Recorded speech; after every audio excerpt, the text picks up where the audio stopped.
You are listening to ASCP Esty Talk, where we share insider tips, industry resources, and education for estheticians at every stage of the journey.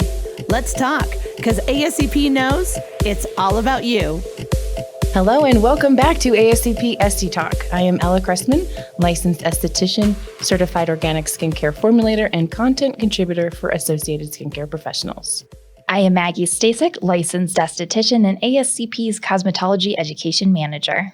And I am Tracy Donnelly, executive director of Associated Skincare Professionals, and basically all-around beauty guru. Hi, guys. Hi. I'm excited about today's topic because it's kind of an aha topic, I think, for some people. Let's start with a couple of fun facts.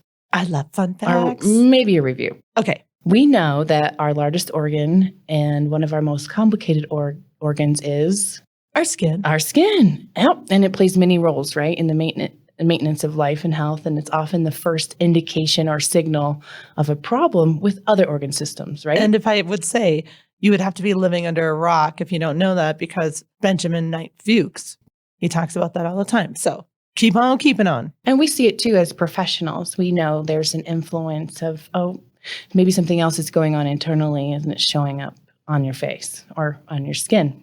We know the skin provides an airtight, watertight, flexible barrier, and that it helps to regulate systems inside of the body and outside for the outside world. It helps with temperature regulation, immune defense, and even vitamin production. Yet we are most concerned about making it look pretty or covering it up.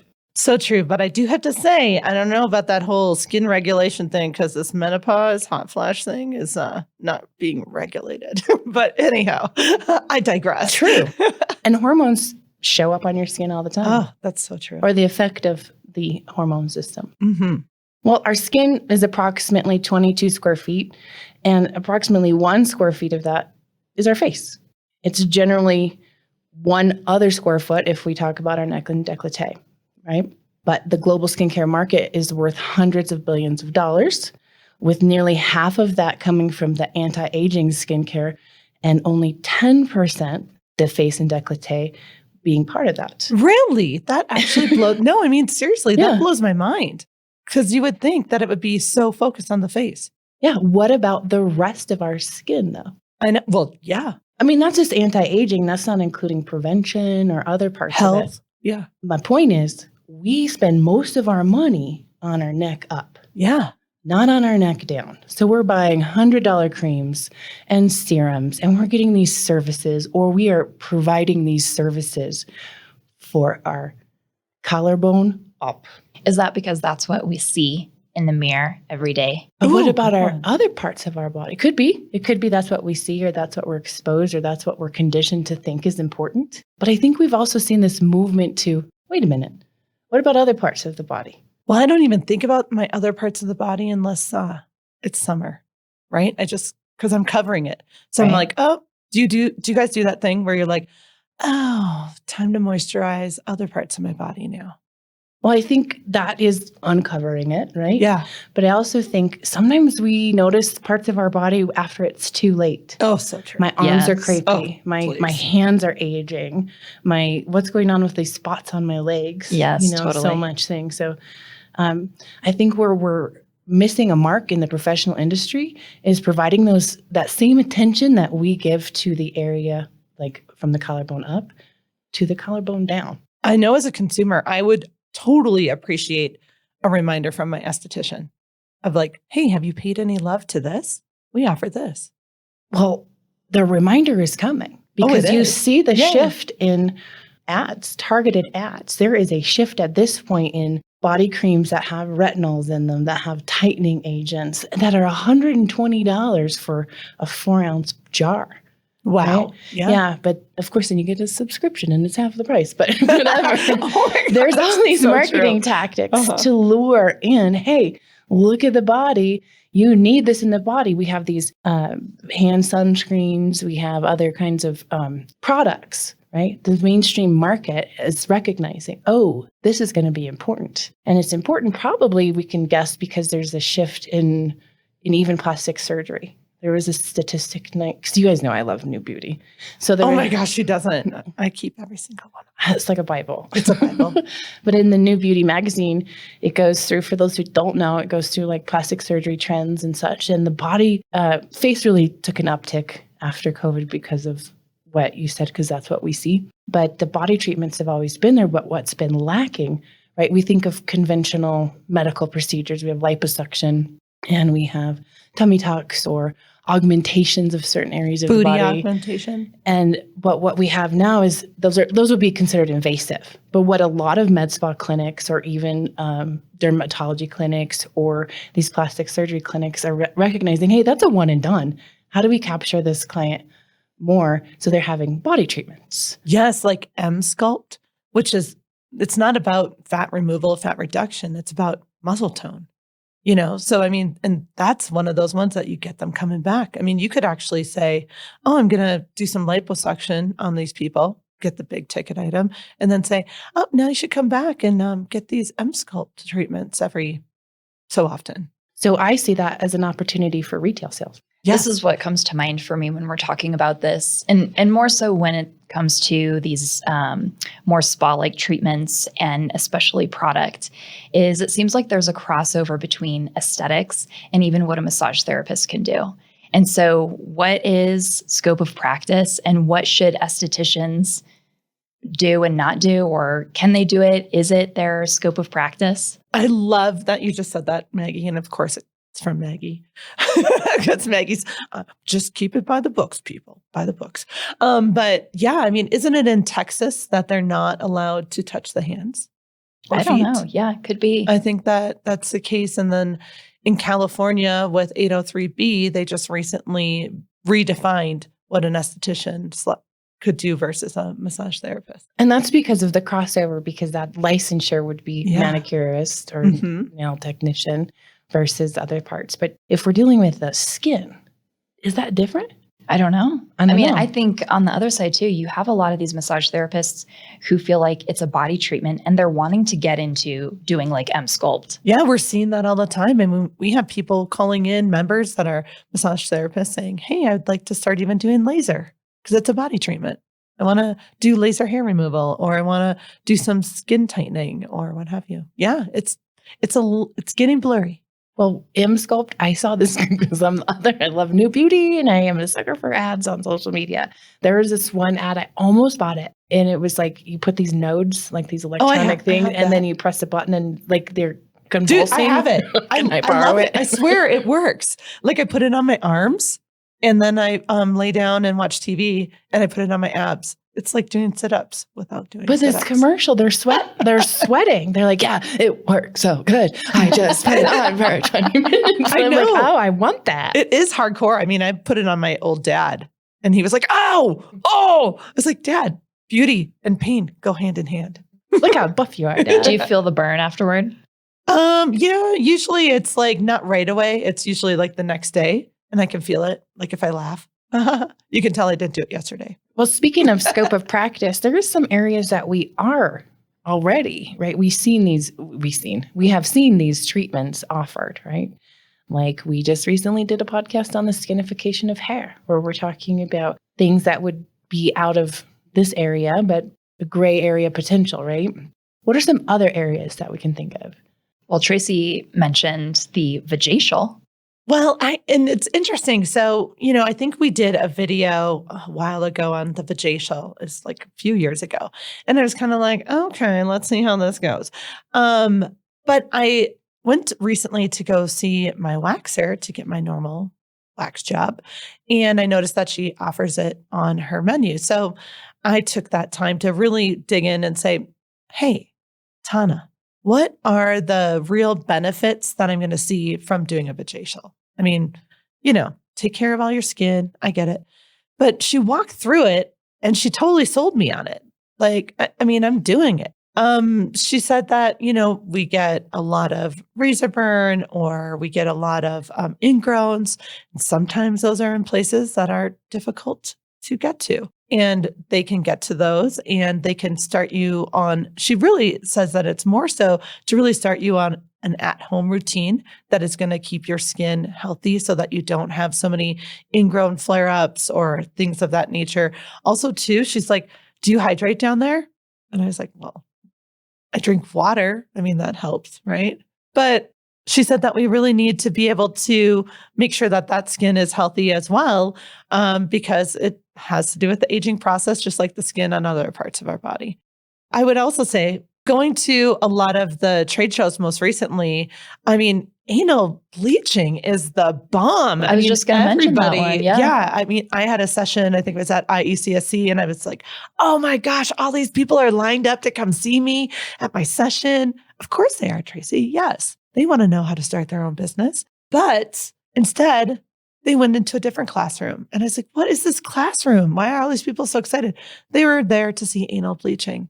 So it's a thing. It's a thing. I think that and the vajacial, those are those treatments that you say, should estheticians be performing those services? Well, I know you have opinions, Maggie, so you should just share them. No, I don't know. I mean, when I was an esthetician, it was on the menu. I mean, when you talk about scope of practice and you're looking at rules and regulations, I mean, specifically it's saying neck, décolleté, face. But to Ella's point, it is skin, and we are waxing vaginas and butts for that matter. Legs and feet. And legs. Yeah. So, I mean, it is really gray. And why not then follow it up with your post-care, which is technically like a vajacial? Yeah. I mean, and that's where I think the money is really for her, right? Is that then when I come in every single time to get my normal wax, she's going to ask me, hey, how's your home care going? Do you need anything?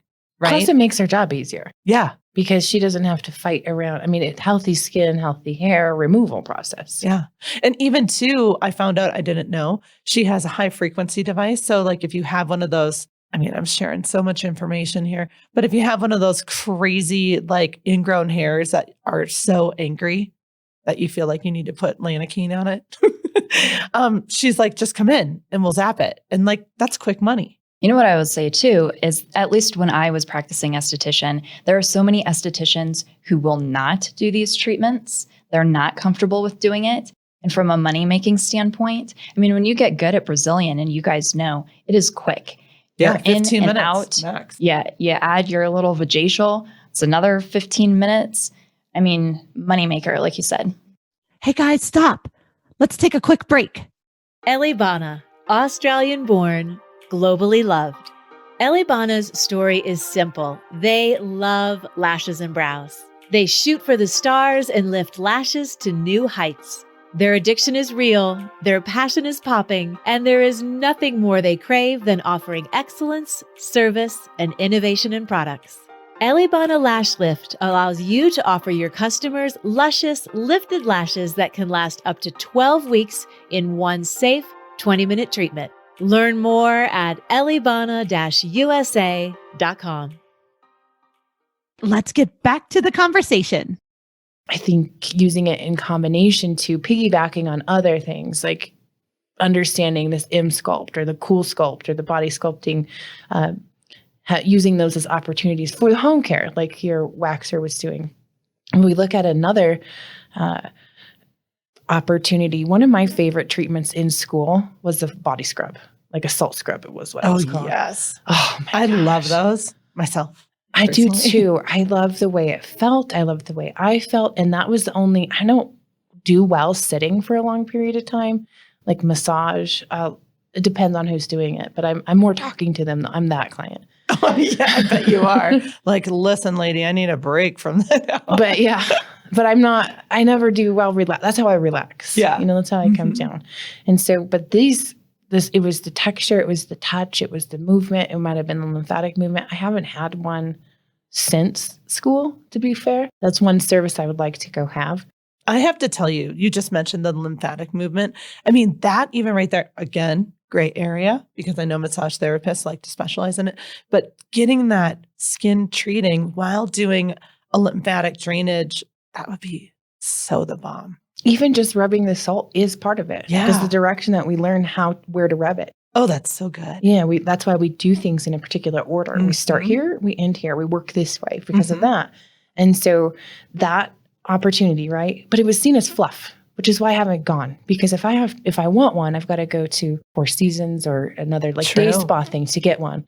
And I'll get to it. But if I was to think of a full body scrub that was an anti-aging treatment, like a little full body peel, like an enzyme peel marked in there, I'm probably that person that's going to go get that. Oh my gosh. Yes. Regularly. For sure. Yeah. So there's an opportunity to address that, pull from those anti-aging dollars to increase that, to offer a new service, even if it's just incremental, like an arm scrub or like, and you can name it whatever you want to, but I've seen where you can put peels inside of scrubs. Easy now, but don't be throwing your TCA up in your sugar scrub or anything. But there's opportunity that you can do that, and I would do that. Well, I mean, and then you're getting more revenue, ideally, from your current client base. So it's not like you're necessarily having to go out and get new clients. I mean, hopefully that's the end game that you would, but to be able to get more from each client, I mean, winner, chicken dinner, right? But you also have this opportunity for home care. I love it. So a lot of your professionals, I would call them collarbone up skincare lines, I guess, new term. Are you coining that? Mm-hmm. Right here? You heard it here first. Yes. Those companies are now peppering in or have always had a body component. And really what's in them where it's like, didn't really make sense to buy a $60 body cream, but now it does because it's in demand. Because it's not just the professional market that's there, but they're seeing it on their feeds, their social media feeds. And then also they're captivated now because you've done it for a purpose. It's not just for relaxing, which there is a quality of the human touch aspect that is immeasurable at this point. But it's what's the purpose? The purpose is anti-aging. And if you want to continue this at home, you need this lotion, you need this body cleanser, whatever it is, just the same way you need your face. And they trust you. And that's the key. I just want to underline what you just said is that, so many skincare lines, professional ones have, a body care system, but you just see it on the shelf when you go there and it's not in the professional services on the menu. And so maybe once in a while you're like, oh, well, I love this line. So I probably would like this body care. Okay, I'll buy it. But I think it stems from the professional. It stems from the professional saying this part of your body, this skin is really important. And that's why we have a treatment. And that's why we have these products that you can use at home. So I think that part is key. I often show my hands because they're really dry right now. So I'm not going to show you guys. Don't look at mine either. My hands on my left hand is where I would put product before I put it on somebody's face so it would warm up. And if you look at my left hand versus my right hand looks so much younger. 10 years younger. At least 5. Okay. Because I look 20 years younger than I really am. But it's crazy. It's remarkable. It feels different. The texture's different. I go, see, it works. So I use that as look at this, it works. And so I have lately been playing with one of the lines I carry. I love their body line. And so I've been playing with how I sell that, and it's working. Maggie, when you were in the treatment room, what percentage of the business that you did was it body? I would say maybe 20%, if that. But we were like a spa. This was before you had a lot of these medical aesthetic procedures coming out. I mean, laser hair removal was hardly even a thing then. And we had a Vichy shower, and we did salt glows with the Vichy shower and spray tanning. Nice, yeah. So that was a thing. That's ahead of the curve. It was not a choice for us. Mm-hmm. If you were an esthetician, you were doing those treatments. And for me, it sucked. Oh, honesty. Yeah. Here, because that was not my thing. I was an esthetician doing skincare, not an esthetician doing body treatments.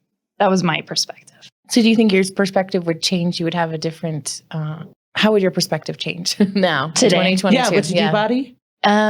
I think for me, body, just in general, the industry has changed. So body is we were talking about, body contouring, doing the M-Sculpt to True Sculpt. True Sculpt or whatever. Mm-hmm. Yeah. I think that is now more body for me as opposed to a salt glow or something along those lines. But even still, that's not my passion necessarily, I wonder if it's because you like to see more instant gratification. I do. And so I think you see more instant gratification, dramatic results with maybe the more aggressive procedures. Mm-hmm. Yeah. Yeah. I would say I would agree. And I say even with that, there's an opportunity for retail. Yes. Oh my and gosh, it's yes. missed. It's Well, I mean, why missed. wouldn't you be doing True Sculpt and then selling some good cellulite, cream or some skin firming cream? Hello, don't wreck what you just got here. Keep it going, people. Okay. Yeah.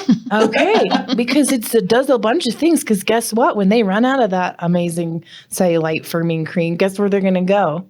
Back to your office. True Sculpt. And they're going to see a flyer for, a new treatment. What's that? Yeah. So it's not just selling a product. It's selling building you. a relationship. It's selling you. Mm-hmm. Yeah.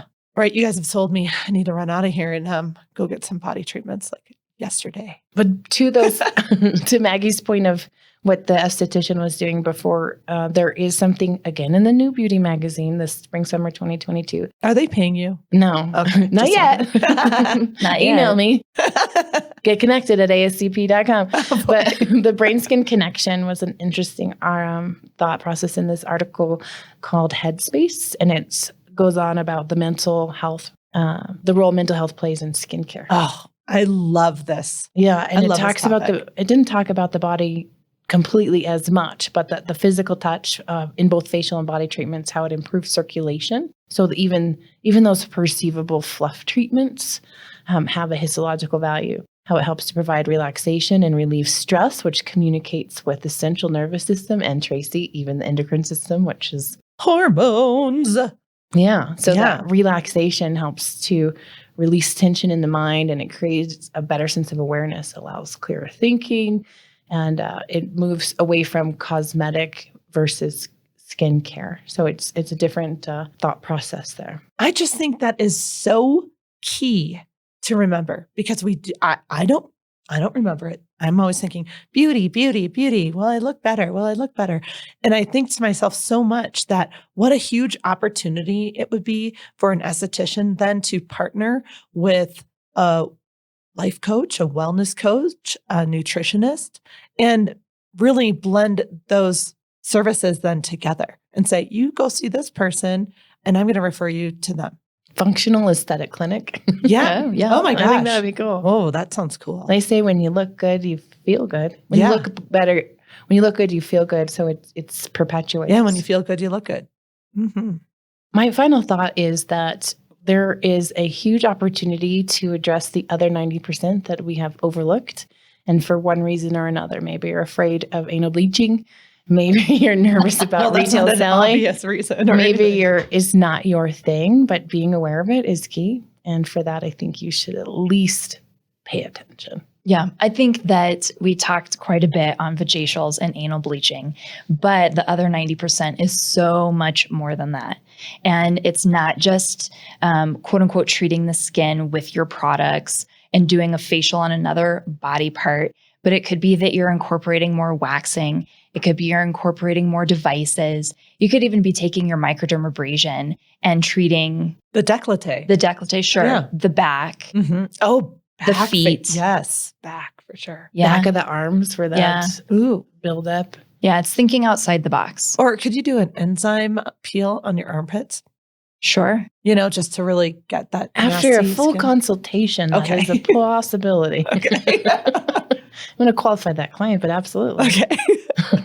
Now, listeners, we really want to hear from you. What are you doing about the skin from the collarbone down? The other 90%. Are you carrying more retail focus on the body? Are you offering more body treatments? Let us know. Reach out on social media, especially Instagram and Facebook, or by emailing getconnected@ascpskincare.com. We want to know all the details. In the meantime, thank you for listening to ASCP Esty Talk. For more information on this episode, or for ways to connect with Maggie or myself, or to learn more about ASCP, check out the show notes and stay tuned for the next episode of ASCP Esty Talk. Thanks for joining us today. If you like what you hear and you want more, subscribe. If you want to belong to the only all-inclusive association for estheticians that includes professional liability insurance, education, industry insights, and an opportunity to spotlight your 6 skills, join at ascpskincare.com. Only $259 per year for all this goodness. ASCP knows it's all about you.